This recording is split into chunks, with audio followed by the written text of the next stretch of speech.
According to Pew Research, among others, there is a great hatred toward Americans by large segments of the Muslim population. Donald J. Trump is the president of the United States elect. He won't be inaugurated until January, but the word has just reached the New York Hilton. I think that he is a fake president. I think that the man is mentally unstable. We want a free America, safe from terrorism. That's why we need Trump. President Trump.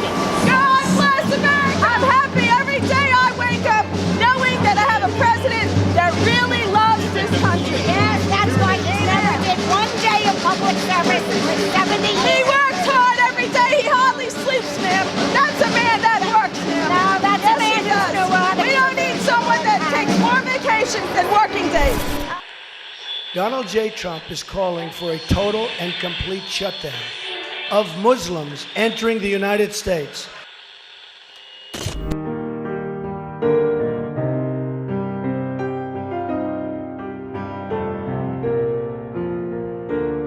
When I first heard Trump was running for president, I thought it was a joke. I thought, like it would never happen. It just seemed like something that was maybe even like a publicity stunt. And didn't really seem like something that would actually happen. And all the things that he was saying were so obviously against the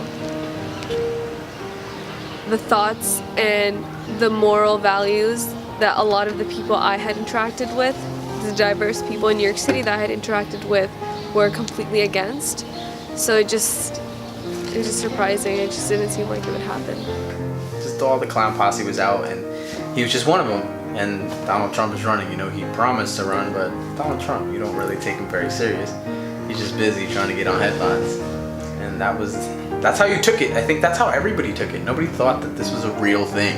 Nobody thought, it's like, oh, look at me now. Like, this is crazy. But the election, just things came to light that you always understood, right? Like there was that undertone of racism in communities. And I've seen stuff like that come to fruition. Like I've seen people really jump into this mode of anti-immigration or anti-Muslim or anti-this or anti-that, and it's kind of like, man, that was always there. Honestly, before Trump was president, I was never targeted. I take the subway, and I take the ferry, and I take the train, I take public transportation, and after he was president, I've been striked a couple of times, and that's caused me to take self-defense classes. And we had certain self-defense classes where it was hijabis that were teaching us. So they would teach us, like, if someone was to grab your hijab, what would you do? Or if someone was to grab your hand and pull you into a car, what would you do? You'd stop. I've seen a lot of hijabi young ladies, they got the brunt of it because they're visibly Muslim, right? So they're an easy target. One, because they're girls. Two, because they're visible Muslim. That's been very difficult for them.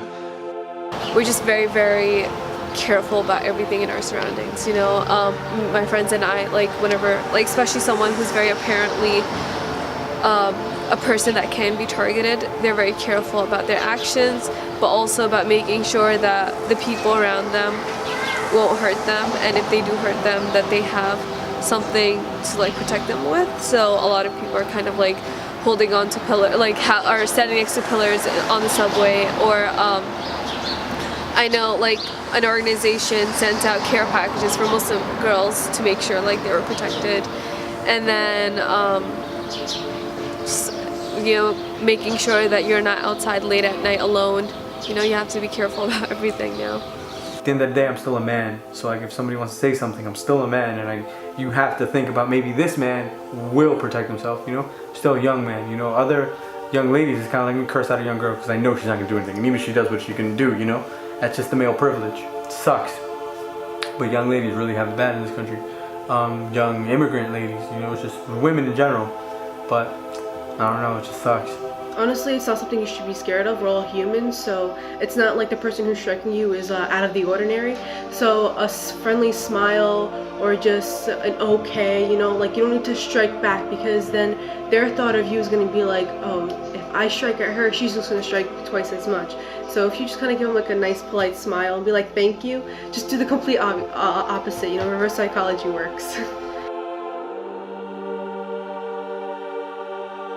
knowing that you have support, I think, is a big thing, and knowing that your voice matters.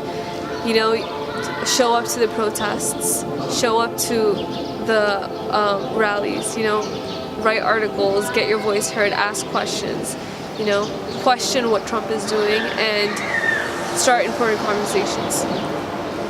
Talk to the people who are very active in supporting Trump and seeing what are their whys, and kind of starting intellectual conversations with them to kind of understand them better, and also to help them understand our perspective in a very calm and cool manner, so that they don't feel offended, and even if we do feel offended by their thoughts, just trying to understand it better.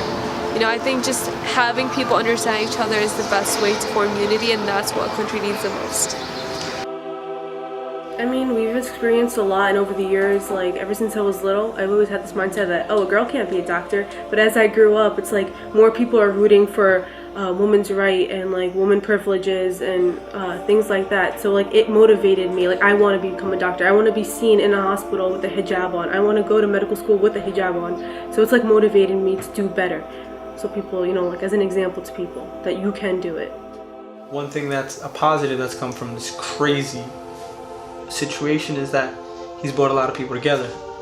You know, people come together because you got nobody else. You know, when the entire institution is pointing at you, you got nobody else. So you look around and you're just like, all right, cool. All right, you here? All right, we got no choice now. You know, so that's something that I did like that came about.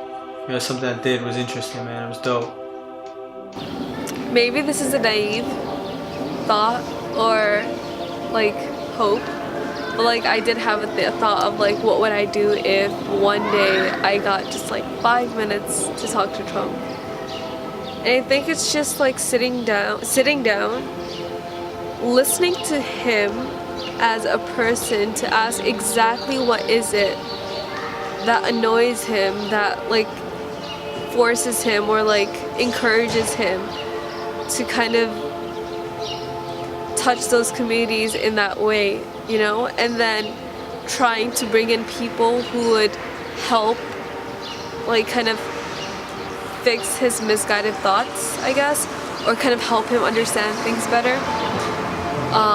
Maybe provide the Muslim and immigrant perspective myself. Is this what you would have wanted if you were in our position? Is this what you would have wanted if you had a president back in the day that did the same thing that you're doing? Would you be happy? Honestly, like everything goes back to history. Nobody's from America, you know, we all came here.